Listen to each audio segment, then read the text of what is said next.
Et dans un instant, vous verrez, puisqu'on parle de gaspillage alimentaire, eh bien, certains veulent nous faire redécouvrir, comme aux États-Unis, les doggy bags. Est-ce que les Français sont prêts à ça dans les restaurants? On sera avec le directeur général délégué de Take Away. L'écho, c'est clair, sur BFM Business. Fabrice Lundi reçoit les décodeurs de l'écho. Oui, il n'est plus acceptable de jeter de l'alimentation, donc oui, d'un point de vue éthique, d'un point de vue économique, d'un point de vue environnemental. C'est ce que disait le député socialiste de la Mayenne, Guillaume Garon, ancien ministre, dans un rapport remis au gouvernement, qui, parmi un certain nombre de préconisations, suggère l'interdiction faite aux entreprises de distribution, les grandes surfaces, les moyennes surfaces, finalement, de jeter les produits, en les incitant, en les obligeant peut-être à conclure des accords avec les associations, accords qui existent déjà, nous disait tout à l'heure Mathieu Pecker, donc de la Fédération des entreprises du commerce et de la distribution. Tiens, remarque, question de Monsieur Leroy, fidèle téléspectateur, donc qui nous dit, puisqu'on gaspille de la nourriture, on gaspille des médicaments et puis aussi des appareils électroménagers, pour des produits en panne, il est souvent plus cher de les réparer que d'en acheter un autre. Tiens, vous nous dites quoi, Sébastien Petit-Gunin, directeur général de Paprec? Eh bien, moi, je vous dis que il est beaucoup plus cher pour la société au global de mettre en décharge ces équipements en fin de vie que de les recycler. Et le consommateur doit se préoccuper, bien évidemment, de savoir s'il peut réparer. Aujourd'hui, il y a un certain nombre de lois et de réglementations qui encadrent ça. Et surtout, il doit se préoccuper de savoir que deviendront les matières qui sont dans ces équipements. Est-ce qu'ils vont pouvoir connaître une deuxième vie, puisque c'est une occasion formidable d'économiser de l'énergie et de créer une ressource locale, puisque cette matière première, elle peut être réutilisée. Sauf que souvent, les pièces de rechange, elles sont plus disponibles à partir d'un certain nombre d'années, au bout de 3 ans, 4 ans. Oui, alors tout ça est-il organisé? Bon, j'ai aucune information. Rodolphe Bonas nous disait tout à l'heure, non, voilà.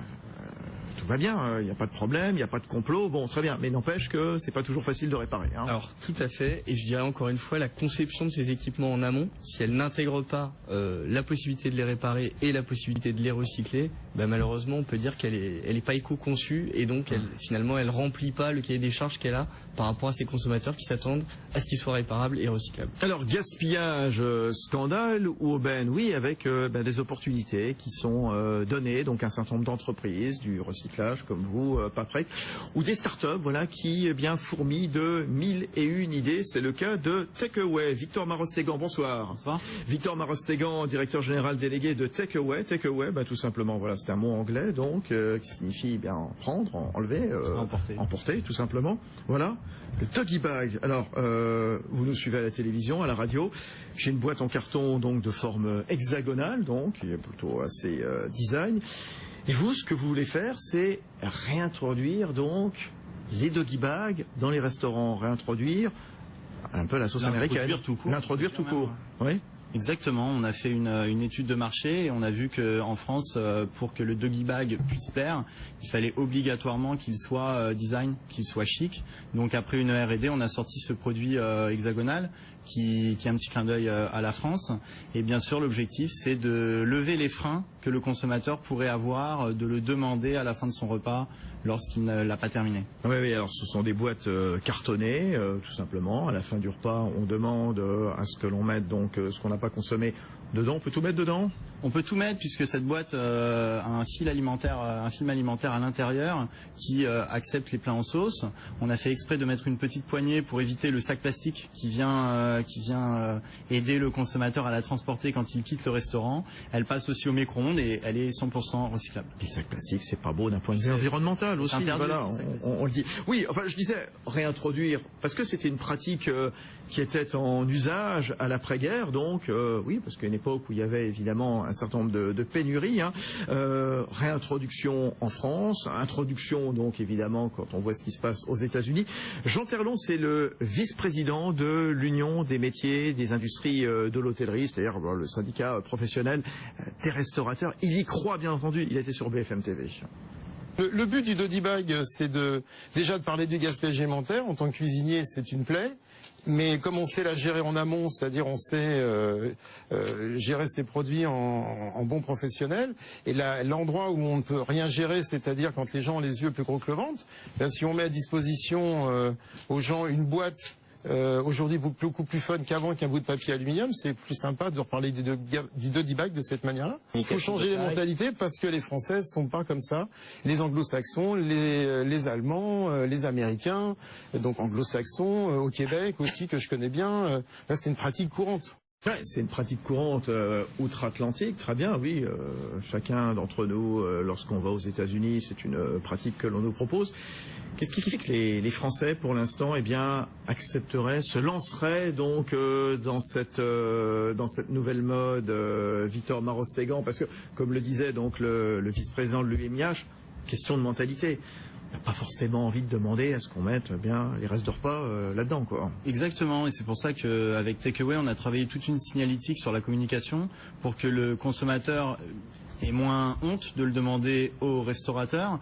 Et pour vous pensez qu'il y a vraiment un sentiment de honte ? Il y a toujours toujours un petit sentiment de honte, et aussi qui est justifié par quoi, à votre avis, en disant tiens, on est un peu radin, on est un peu raffia, voilà. C'est ça, tout à fait. Ouais, on a payé un menu 35 € et on en veut pour notre argent, par exemple. Ça peut être ça, et puis surtout il y a le côté le restaurateur, lui, il le propose pas forcément. Ouais. Donc du coup, le fait que ça soit signalé sur les menus grâce à une petite vignette qu'on appose ou sur la vitrine du restaurant, ça peut lever des freins. Et on travaille sur ça. Et avec l'UMIH, justement, on a signé un partenariat il y a quelques jours. Et on travaille beaucoup ensemble pour la communication de la propagation dans le pays. Ouais, Mathieu Pecker, Rodolphe Bonas, vous croyez justement à l'arrivée donc des doggy bags en France à la sauce américaine? Mathieu Pecker de la FCD. C'est le consommateur qui décidera, comme pour tous les produits. C'est quand même le signe que le gaspillage alimentaire est devenu une vraie préoccupation pour l'ensemble de la société. Si on peut reconnaître un mérite à tout le travail qui a été fait depuis quelques mois, c'est quand même de mettre ce débat-là sur le devant de la scène. Ça, c'est une initiative parmi une multitude, et on voit que l'arbitre in fine c'est le consommateur. S'il est prêt à acheter des légumes qui sont un peu moins beaux esthétiquement mais qui ont préservé leur goût, ça fonctionnera. Si il est prêt à entre guillemets gérer autrement ses achats en termes de date, le gaspillage pourra aussi être vu d'une manière différente. Enfin, l'arbitre de tous ces éléments-là, ce sera le consommateur dans ses actes de consommation dans les restaurants ou dans nos magasins. Ouais, Rodolphe Bonas, comment le doggy bag donc va-t-il s'imposer en France?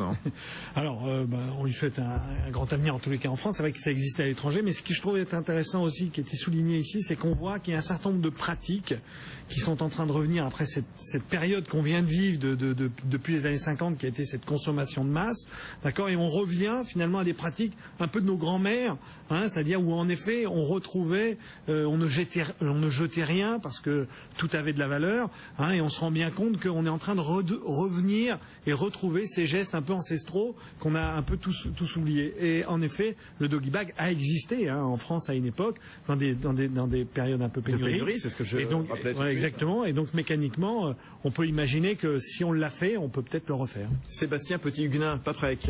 Alors, si vous me permettez un commentaire complémentaire, ce qui est important pour le consommateur, c'est que ça soit simple. Et ce que je trouve très intéressant dans la démarche qui est proposée, c'est qu'on a déjà pensé, comme vous l'évoquiez à l'instant, les différentes étapes, je vais rentrer chez moi, mais comment je vais pouvoir le faire réchauffer, etc.